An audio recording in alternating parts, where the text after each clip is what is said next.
The world just witnessed another Sydney McLaughlin-Levrone sighting, and this time it was in the USA Championship meet in the semifinals for the 400. Now, I'm gonna set the stage because of course she's not the only one who was in the race. There were about 27 or so women who stepped to the starting line in those rounds, and only 9 of them could make it through to the final. That said, Sydney McLaughlin-Levrone, spoiler alert, she's gonna make it to the final. But when I say I'm gonna set the stage, let's talk about the context for this race, because Sydney definitely sent a message as far as I can tell. Aaliyah Butler is the American leader. She goes into her heat, and she actually doesn't win it, she gets second. She does make it to the final, but she's actually one of the lowest time qualifiers. Nobody really saw that coming.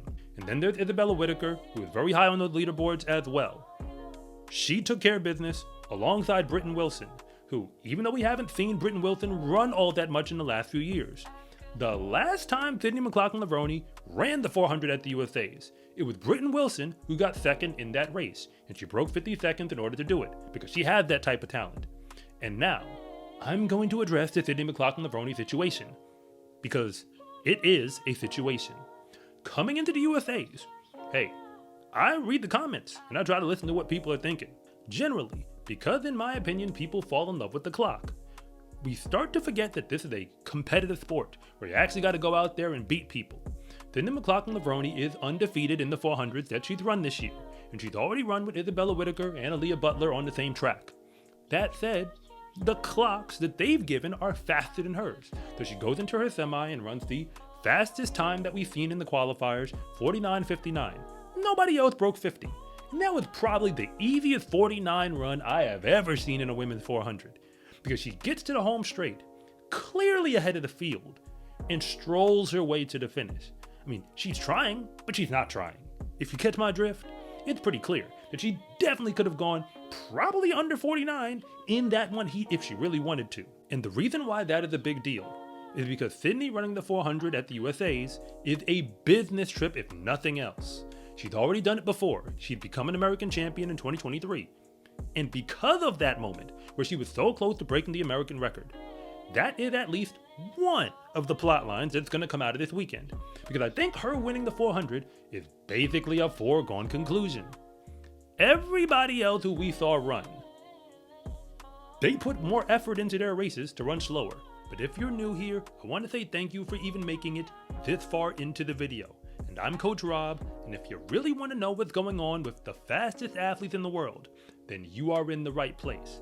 And if anything that I say actually connects with you, it is always greatly appreciated if you would please like and subscribe. But if I don't, just let me know in the comment section, because I try to read them all.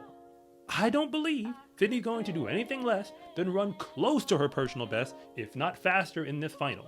I don't see anybody else on the starting line who's planning on breaking 49, at least not from what I can tell.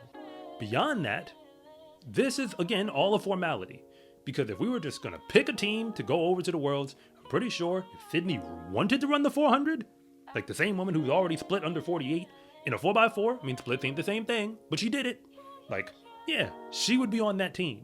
But when she goes over to the Worlds, we know that she's supposed to run against Paulino, Mara Lady Paulino, and Salwa Eid Nasser. Again, these are the Olympic gold and silver medalists. This moment where Sydney steps out of her event, the 400 hurdles, where she has broken her own world record so many times, is a moment in history that people really need to pay attention to. Because as far as I can tell, if she does win this gold medal at the Worlds, what more do you want from her? Like, that type of talent? Because it's not like Paulino and Nasser aren't great. They really are. You could argue that Sydney is an underdog going into that race, but I said you could make an argument about it. Because past history, and I've already said this in other videos, tells me there's a very real chance that she could win.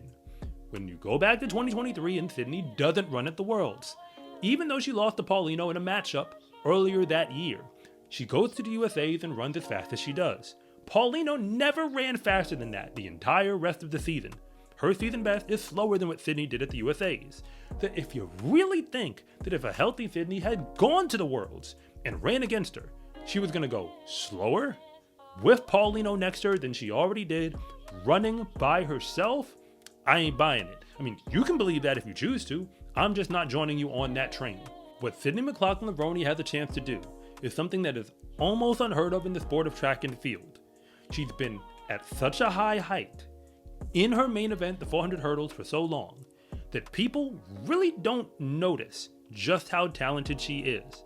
Everything from the 200, the 400, and of course what we've seen in the hurdles. Even her going to Grand Slam track and getting second overall in a short hurdles section, only behind Akira Nugent. These are all amazing accomplishments. When I say the 200, I bring it up because last year when Gabby Thomas won the Olympic gold, she also ran a race in the LA Grand Prix where she lost alongside Abby Steiner and other fast women to Sydney McLaughlin-Levrone. And Sydney was winning like she was winning that 200 on the way out of the turn. I'm not saying that Sydney McLaughlin-Levrone is going to run 21-7, 21-6 in the 200, but she already went 22-0, and that was when it really wasn't a big priority for her.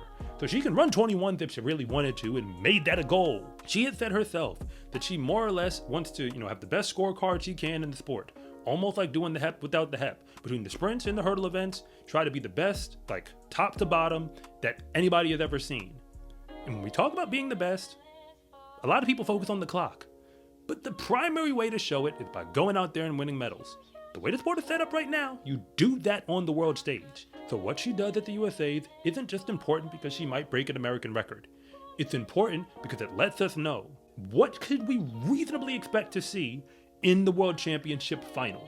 Because going to that final, assuming she's on the plane to go to Tokyo, is more or less a foregone conclusion. And her running for a medal seems to be pretty clearly the plan. The only question is what color medal might it be when that moment comes around. And although we don't know exactly how this movie will end, history is telling me that when Sydney McLaughlin-Levrone shows up to a world championship, she always has the color gold on her mind. In the sport of track and field, race day is honestly the easy part, because all of the real work gets put in when nobody is watching. When you wear every day is training day gear, you can let the whole world know that your success in competition is not an accident. Order yours at scarecruiting.com/shop or use the link in the description below, and it always comes with free shipping. It's a huge support to me and this channel, so I can continue to make you more content like this. And remember, it is always greatly appreciated if you would please like and subscribe.